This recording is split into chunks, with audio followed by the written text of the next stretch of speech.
Vous l'avez vu dans le titre de cette vidéo, aujourd'hui je teste pour vous une solution beaucoup moins chère que ce que propose le constructeur Philips Signify pour apporter la technologie Ambilight, lorsqu'on parle de chez Philips en tout cas, à n'importe quel téléviseur. Vous savez, c'est cette technologie qui permet de créer ce halo lumineux basé sur ce qui se passe à l'image. Ici, c'est une solution qui serait à peu de choses près, environ 7 fois moins cher que la technologie historique de Philips Signify. Et c'est de ça dont je vais vous parler ici. C'est parti.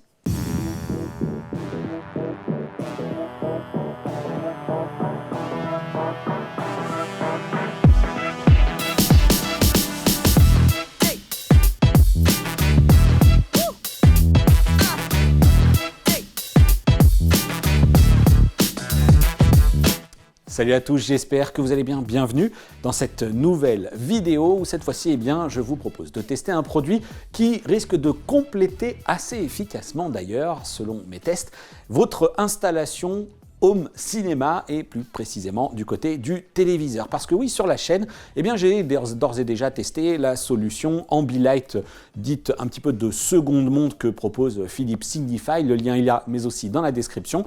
C'est un kit qui était composé du fameux HDMI Sync Box, le boîtier HDMI qu'il fallait connecter à ses sources pour récupérer le signal, le ruban de LED, le fameux Light Stripe Gradient qui était soit en 55, en 65 et en 75 pouces, mais également pour tous ceux qui n'étaient pas déjà équipé de produits Philips Hue, il fallait le pont, le bridge, qui lui apporte la technologie Zigbee au sein de votre réseau pour faire communiquer tout ça. Avantage, c'est un kit qui fonctionnait très bien. Inconvénient, c'est un kit qui était aussi très cher, entre 490 et 510 €, en fonction, voire même un peu plus, en fonction tout simplement de la taille de votre écran.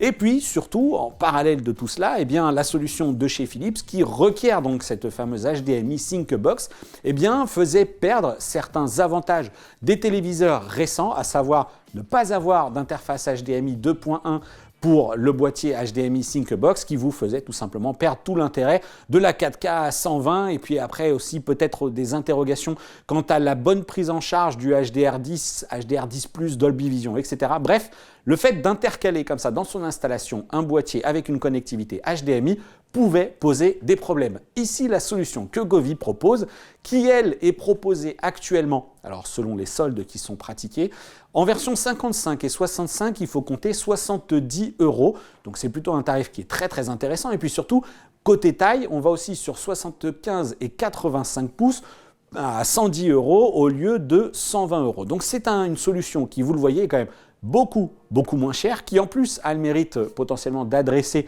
les téléviseurs 85 pouces à moindre coût. Et on va tout simplement commencer par le contenu de la boîte. Mais avant toute chose, sachez que cette vidéo n'est absolument pas sponsorisée par Govee ou même réalisée sous un quelconque autre partenariat. Oui, Govee m'a répondu via les réseaux sociaux, a accepté de m'envoyer ce kit pour le tester sur la chaîne pour vous, en réaction notamment, encore une fois, à tout ce qui s'est passé autour de la solution de chez Philips. Mais néanmoins, compte tenu maintenant que j'arrive à la fin de ce test et que c'est un produit, vous allez le voir ensemble, qui est quand même pas mal du tout, je vais les contacter pour essayer d'obtenir une ou deux formules qui pourraient vous aider, m'aider également. C'est-à-dire que vous retrouverez soit ici, soit dans la description ou dans le premier commentaire épinglé, peut-être un code promotion qui vous permettra d'acheter la solution moins chère. Mais ce n'est pas gagné parce que c'est déjà un produit qui est soldé. Ou l'autre option, c'est tout simplement un lien d'affiliation, ça j'en mets aussi dans les tests de télé, qui vous permettra, vous, d'acheter le produit sans aucun impact, mais pour moi, avec le bénéfice d'une petite rétribution pour ce travail que je consacre à tous ces efforts que je fais pour vous et tous ces tests que je fais pour vous, évidemment. Donc, non, ce n'est pas du contenu sponsorisé ni partenaire et de toute façon, si ça devait être le cas, si de telles opportunités devaient s'offrir à moi, elles seraient clairement identifiées et expliquées dans chacune des vidéos concernées. Pour l'instant, aucune des vidéos sur la chaîne n'a été réalisée de la sorte. Voilà, on va tout simplement continuer cette vidéo sur ce kit Govee en passant au déballage du produit. Alors là où la solution de chez Philips Signify impose quand même l'achat grosso modo de 3 produits. Si jamais vous n'avez pas de produit Philips Hue, il faut commencer par l'achat du bridge. Ensuite, on a l'HDMI Sync Box et ensuite on a le fameux ruban, que ce soit pour un 55, 65 ou 75 pouces. 3 produits là. tout tient dans cette petite boîte que vous avez là sous les yeux. Et bien lorsqu'on déballe le produit, tout simplement, on se retrouve d'abord confronté à cette notice d'utilisation qui, petit aparté d'ailleurs, eh bien, est plutôt bien traduite. Donc c'est plutôt un bon indicateur pour le consommateur sur l'aspect un petit peu suivi et création du produit. Juste en dessous, on retrouve le fameux ruban de LED. Et lui, eh bien forcément, on va y revenir juste après. Mettons ça un petit peu de côté. On a aussi évidemment le bloc secteur qui va servir à alimenter la solution. On trouve également dans la boîte ces fixations additionnelles. Pourquoi je dis additionnelles? Parce que évidemment le ruban LED lui-même est doté d'un adhésif double face sur toute sa longueur, j'ai envie de dire. Mais on a en plus ces petites pattes de fixation si nécessaire. Vous allez comprendre pourquoi juste après dans la partie installation. On a aussi en plus de cela évidemment la caméra qui va elle se positionner comme vous l'avez peut-être identifié ici au sommet de l'écran, bien au centre. C'est cette caméra qui permet de faire toute la différence avec la solution notamment de chez Philips et qui évite d'avoir un boîtier de connectique supplémentaire qui passe par le HDMI puisque c'est la caméra qui lit ce qui se passe à l'écran et c'est ensuite cette caméra qui communique avec le dernier élément de ce kit, à savoir le boîtier que vous avez là sous les yeux, qui est un boîtier tout simplement qui va récupérer l'alimentation et qui récupère le signal de la caméra et qui le renvoie ensuite sur le ruban de LED. Et il y a enfin un dernier élément de ce kit, les mousses qui vont servir ces petits patins orange là, c'est de la mousse qu'on vient plaquer tout simplement en périphérie de la dalle pour indiquer les limites du téléviseur à la caméra. Vous avez vu, c'est franchement assez basique, mais quand même le résultat est là et on passe maintenant à l'étape suivante, l'installation du produit. La difficulté de l'installation de ce kit variera assurément en fonction de la conception même de votre téléviseur. Le Samsung QN95A que j'utilise ici est idéal pour ce type d'installation car l'arrière du châssis est parfaitement uniforme compte tenu que la connectique est déportée dans le fameux boîtier OneConnect. Il en sera autrement avec d'autres téléviseurs LCD ou encore des modèles OLED qui, vous le savez, sont très fins en partie haute et plus épais en partie basse. Et c'est justement pour ces raisons que Govee livre les adhésifs supplémentaires afin de guider le ruban LED dans les formes les plus biscornues des panneaux arrière. Dans tous les cas, vous le savez, il faut commencer par nettoyer le dos du téléviseur, d'abord avec un chiffon doux qui ne peluche pas, mais aussi avec les lingettes imbibées d'alcool qui sont livrées par le constructeur. Pour ma part, j'ai même décidé de souffler tout résidu de poussière au sèche-cheveux, mais attention, bien évidemment, celui-ci était en position froide, car le dos du plastique de ce Samsung QN95A a un côté électrostatique, et puis après tout, ça ne coûte rien si ce n'est un peu d'huile de coude. L'étape importante donc de l'installation consiste à mesurer la longueur de chacune des 4 portions du ruban LED qui vont prendre place à l'arrière du téléviseur. J'ai ainsi relevé que les bandes à installer en haut et en bas mesurent environ 120 cm et les bandes qui prendront place sur les côtés mesurent-elles environ 70 cm. Côté téléviseur, comptez 145 cm de large et 82 cm de haut. Un rapide petit calcul me permet alors de définir qu'il faut laisser environ 12,5 cm de chaque côté pour les bandes inférieures et supérieures et environ 6 cm en haut et en bas pour les bandes latérales. Sauf que, comme vous pouvez le voir, les différentes portions du ruban sont reliées entre elles par des fils souples indispensables en l'état pour réaliser ce que j'appellerais ici les angles à 90 degrés avec un résultat tout simplement parfait. Et après une première installation à blanc, je me suis rendu compte qu'il n'était pas nécessaire et encore moins optimum que les rubans latéraux soient directement adjacents à ceux qui sont positionnés à l'horizontale. Rapprocher les bandes qui sont installées verticalement le plus possible du bord améliorera encore l'effet du rendu lumineux et c'est pourquoi au final tous les rubans sont installés à environ 6 cm des bords du cadre de cette dalle 65 pouces. Vous l'aurez compris, il s'agit là d'un simple retour d'expérience que je partage avec vous. De votre côté, vous devrez composer avec l'ergonomie de votre téléviseur qui vous imposera peut-être d'adopter d'autres codes. Et si pour ma part je suis pleinement satisfait du résultat, c'est aussi parce que à ce stade de l'installation, je peux vous assurer que l'adhésif sélectionné par Govee me paraît de très bonne qualité.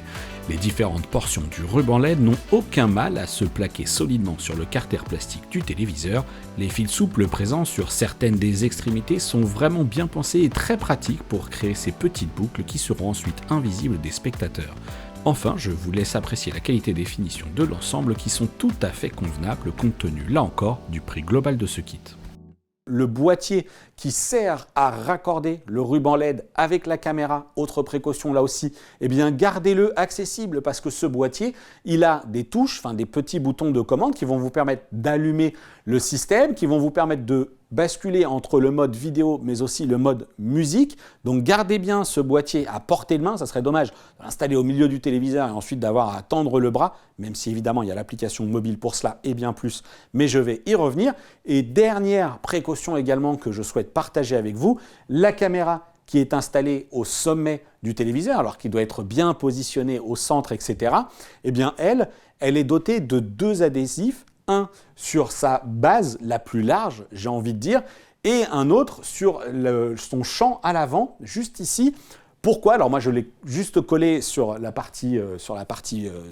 sa base la plate la plus large, parce que j'ai un téléviseur mini LED relativement épais, il fait à peu près 1,5 cm, mais évidemment pour un téléviseur OLED, il faudra sans doute plutôt choisir l'adhésif ici en façade qui va venir se coller sur la dalle parce que le champ des téléviseurs OLED est tellement fin en haut que ça risque de poser quelques petits soucis. Donc je ne peux pas vous dire si ça tient bien. Encore une fois, il s'agit d'un téléviseur qui va devoir repartir. Donc j'avais pas envie non plus de multiplier comme ça, de prendre des risques à toutes les sauces pour risquer de marquer le produit. Mais voilà, ayez ces 2 éléments-là en tête. L'installation se poursuit avec évidemment la configuration logicielle et alors là, zéro problème. Une fois qu'on a alimenté le tout, on télécharge l'application Govee Home et on suit le pas à pas. L'étape peut-être la plus compliquée, j'ai envie de dire, c'est tout simplement celle qui consiste à identifier les fameux petits patins en mousse orange que l'on aura positionnés d'abord. Alors encore une fois, on les positionne aux 4 coins de l'écran et ensuite sur les flancs ici on les positionne au milieu. Mais voilà, ensuite on va tout simplement manipuler des points qui apparaissent dans l'application pour lui indiquer les bordures. Et c'est vrai que les 2 points les plus hauts, qui sont donc au plus près tout simplement de l'objectif de la caméra, qui est une caméra ultra grand angle, ils sont un petit peu difficiles à identifier, mais la piste que vous indique de base l'application est plutôt bonne. Et donc il y a juste souvent très légèrement plutôt à réajuster un petit peu, mais voilà, c'est une étape quand même qui reste assez simple. Alors j'allais oublier d'en parler, mais il y a un autre type d'installation que Govee mentionne dans son manuel utilisateur, c'est la possibilité d'installer la caméra dans le bas de l'écran, certes toujours centré, mais cette fois-ci tête en l'air, j'ai envie de dire. Et franchement, alors déjà, une première chose, c'est pas spécialement l'installation, j'ai même pas essayé, c'est pas l'installation qui me semble la plus esthétique. C'est vrai que déjà la caméra installée ici au sommet du téléviseur, c'est forcément quelque chose d'inévitable, mais qui peut attirer l'œil. Alors j'imagine dans le bas, alors peut-être dans le cadre d'une installation où le téléviseur serait accroché au mur, mais alors s'il est posé comme ça sur un meuble, moi ça me semble absolument pas adapté esthétiquement, dans le champ visuel. Si jamais vous avez besoin de brancher une barre de positionner une barre de son devant, etc. Bon, voilà, c'est possible, mais c'est pas quelque chose que j'ai fait, que j'ai même testé, pour une raison par ailleurs assez simple, qui pour moi m'a semblé très rapidement s'est imposé à moi un peu comme une évidence, c'est qu'il s'agit d'une caméra avec certes un avantage qui évite d'avoir à installer cette fameuse HDMI Syncbox comme on peut l'avoir dans la solution de chez Philips, mais qui forcément a un inconvénient et on va justement s'en parler dans la partie cette fois-ci qualité du rendu de ce kit Govee.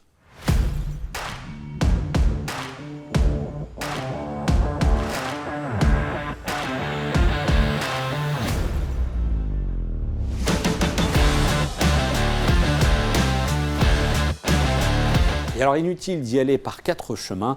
À la question, ce kit est-il aussi efficace et précis que la solution de chez Philips Signify? Eh bien la réponse, vous en seriez peut-être un petit peu douté, c'est non. Certes, regardez un petit peu, c'est impressionnant. C'est impressionnant à plus d'un titre. Oui, c'est un ruban LED qu'on colle à l'arrière du téléviseur qui n'utilise pas la même structure que le Lightstripe Gradient de chez Philips, qui est un bandeau avec vraiment un revêtement conçu pour avoir cette diffusion, une conception en quart de rond, une belle propriété, etc. Enfin, c'était vraiment un beau bandeau de LED.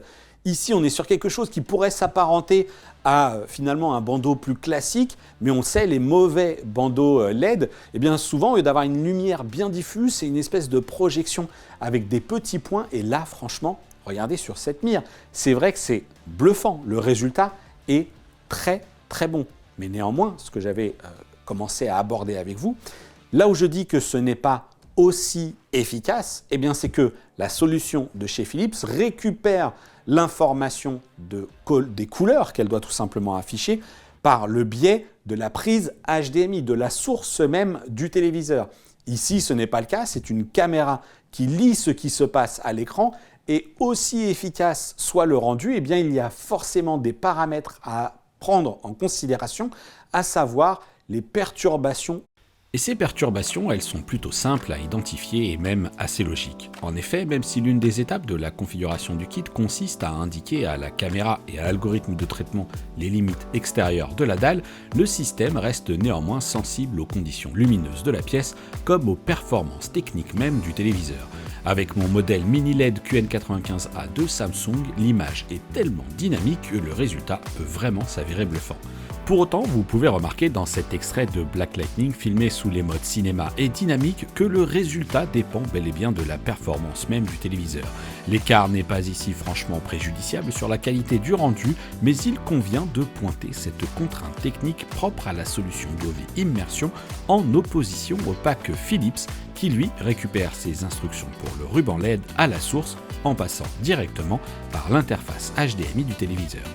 Et même s'il paraît évident que ce kit a pour vocation d'être utilisé dans une pièce plongée dans la pénombre, je préciserai néanmoins que j'ai pu remarquer lors des tests que les conditions de luminosité ambiante peuvent elles aussi impacter le résultat.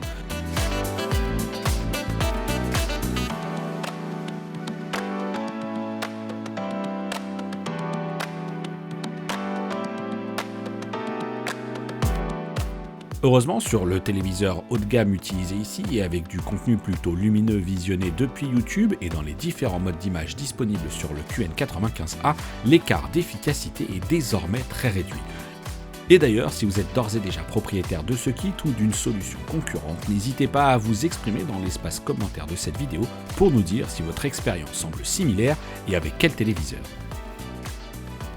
On va maintenant forcément relativiser grandement tout ça parce que, comme je l'ai dit, c'est un kit qui m'a plu parce que, en opposition de toutes ces critiques, de toutes ces contraintes, toutes ces choses qui découlent du fait qu'il utilise la caméra, il y a, comme je l'ai dit, le gros avantage qui est de ne pas utiliser d'HDMI Syncbox et donc de ne pas perdre toute la connectivité up-to-date, dernière génération de son téléviseur.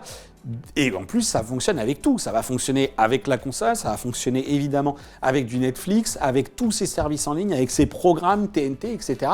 On n'a plus du tout de contraintes que pouvait effectivement mettre en lumière la solution de chez Philips. Et l'autre argument qui fait mouche, tout simplement, c'est le prix. On est chez Philips, c'est une solution qui coûte près de 500 €. Et là, on est sur un produit à 70 € actuellement qui fait le job. Alors là, sur cette boucle, c'est encore plus flagrant. Mais vraiment, voilà, il n'y a pas de grosse latence. Et il y a comme ça quelques options de réglage que je vous conseille vraiment de parcourir pour à la fois adapter ce système à vos préférences. Peut-être que vous serez moins intéressé par quelque chose de très coloré, mais plutôt quelque chose d'assez diffus et assez doux. Et justement, pour cela, il y a un réglage, comme vous le voyez, là j'ai mis la vidéo en pause, Et dans l'application, il y a ici en dessous de la partie saturation, balance des blancs, etc., une option qui s'appelle en partie ou tout. Et justement, on a donc l'impression que cette option permet tout simplement soit d'afficher un rendu qui va analyser les différentes parties de l'image, qui va peut-être scinder ce qui se passe à l'écran en différentes parties justement pour essayer de reproduire quelque chose le plus fidèlement possible, ou au contraire, lorsque je sélectionne tout, vous le voyez bien, ça a changé. En fait, l'algorithme fait une sorte d'analyse globale et il en tire peut-être une température de couleur moyenne. Donc, si je remets la lecture, on va voir que le rendu est légèrement différent entre effectivement ce qu'on a là à l'écran ou lorsque je me remets sur cette notion de en partie où on voit bien cette fois-ci que vous voyez le bleu et le jaune ici désormais se suivent, sont mieux reproduits. Donc voilà, il y a tout plein de petites options comme ça et ce ne sont pas les seules parce que l'application mobile offre vraiment beaucoup d'options.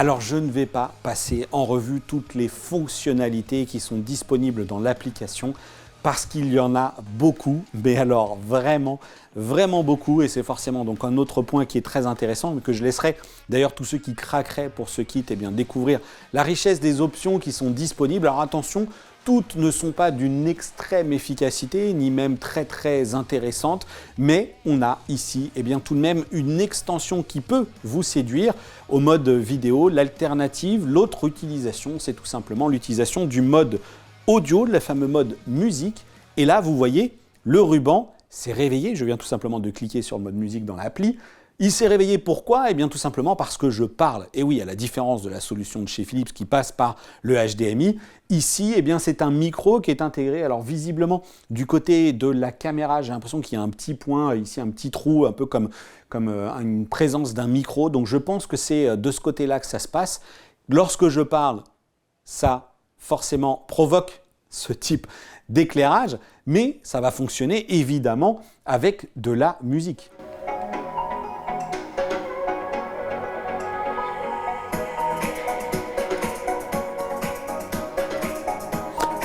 Donc on a ce rendu, voyez bien, qui forcément peut être altéré si jamais vous faites une fête à la maison, que les gens crient, etc.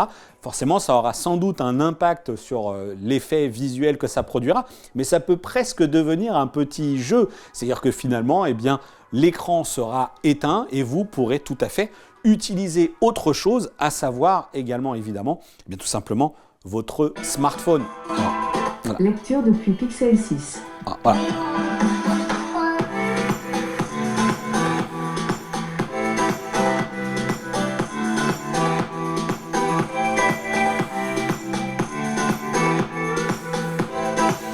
Voilà, alors ici c'était Alexa qui jouait le rôle de DJ, enfin qui en tout cas lisait tout simplement la même playlist mais un petit peu plus loin. Donc vous voyez, ça fonctionne. Ça fonctionne et ça fonctionne correctement, y compris donc comme je le disais, si jamais la dalle est éteinte, voilà, ça continue de fonctionner.